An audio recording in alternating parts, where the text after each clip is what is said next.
A Real Pain is a film directed and written by Jesse Eisenberg. It also stars Eisenberg along with Kieran Culkin as they play cousins whose grandmother has recently passed away, relatively recently passed away, and because of this, they decide to go on a tour in Poland to many Holocaust sites. It is a Holocaust tour as they, want to learn more about their grandmother who survive the Holocaust, but it's also something that they want to do so they can spend time together. This is very much a dialogue heavy movie. It kind of reminds me of a little bit of one of my personal favorite movies that starred Jesse Eisenberg and was written by Noah Baumbach. That was The Squid and the Whale.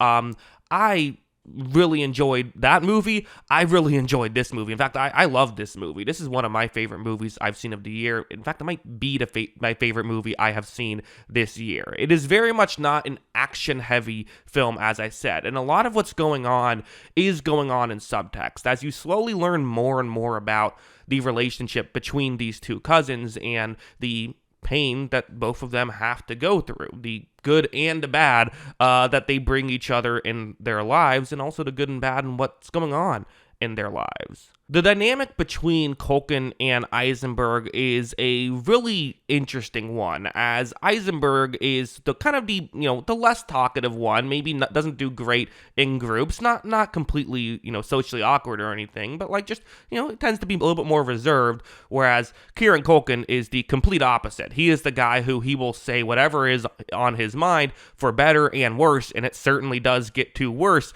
at times, but also you see the value in that as well, as it is really played just masterfully by Culkin. I thought that he was fantastic in this movie.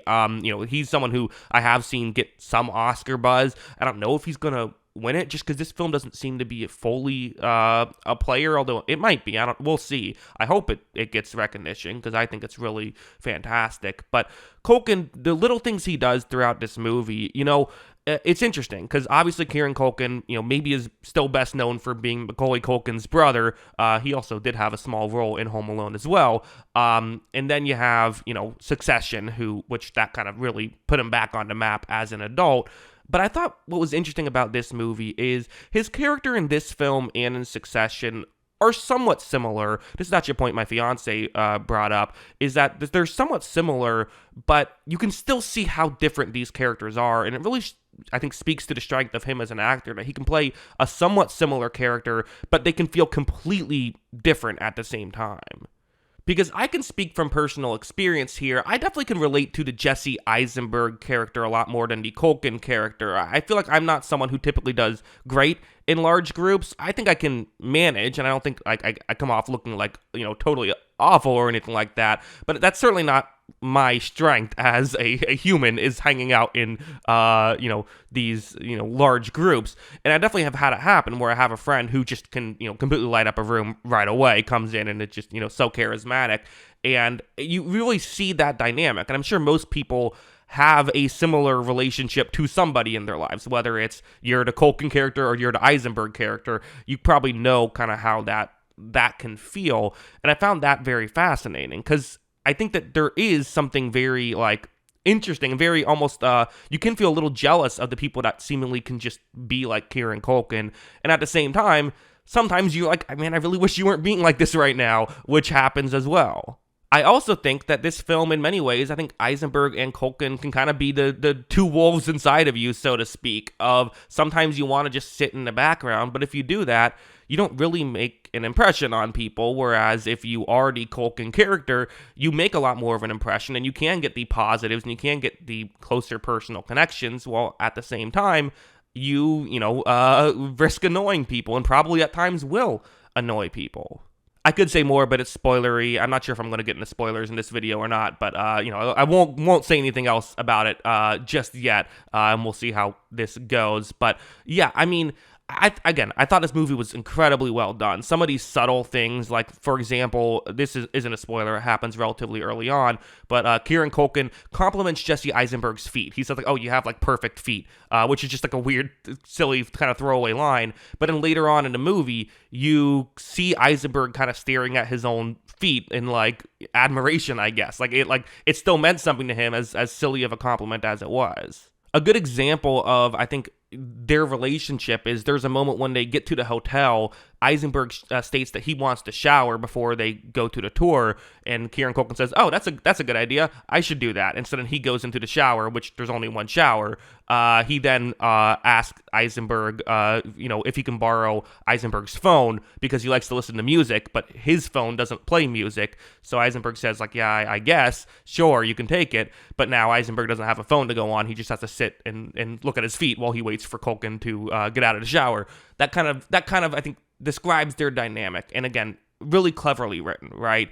I think a lesser writer would maybe be a little more clunky in how they deliver this, but the subtext is there. You get it. It does remind me a lot of a Noah Baumbach film, and I'm a big fan of Noah Baumbach. So yeah, I think this was really well done. Again, the strength of this movie, as good as Culkin is, the strength of this movie is the writing. I thought Eisenberg did an incredible job with the little things that he did throughout this movie and really clever things.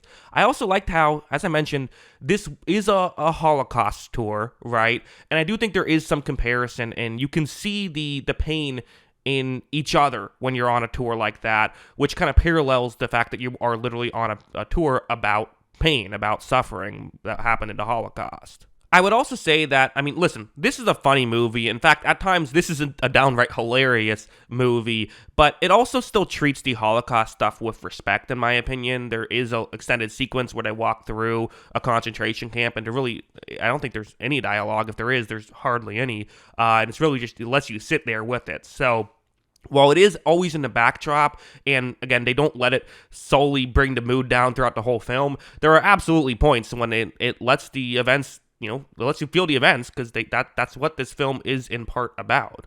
At the end of the day, this is, in my opinion, just a really strong movie. This is not one that, again, to answer the question that I try to ask at every single one of these videos, should you watch this movie? I can't recommend it to everybody, right? Because there are certain things, like there isn't that many quote-unquote movie moments. There's maybe one or two, but for the most part, this is more of a slice-of-life movie than it is a 3-act structure, this is when the turn happens. It's just not that kind of movie. And so if you're going into it hoping for something like that, that's not what you're going to get out of this movie. So I can't necessarily recommend it to everybody, but if you are someone who, like me, likes these sort of cleverly written character study type things where it's a lot of what's happening is told through subtext, but there is still some big moments and some very fascinating things, I would highly recommend this movie.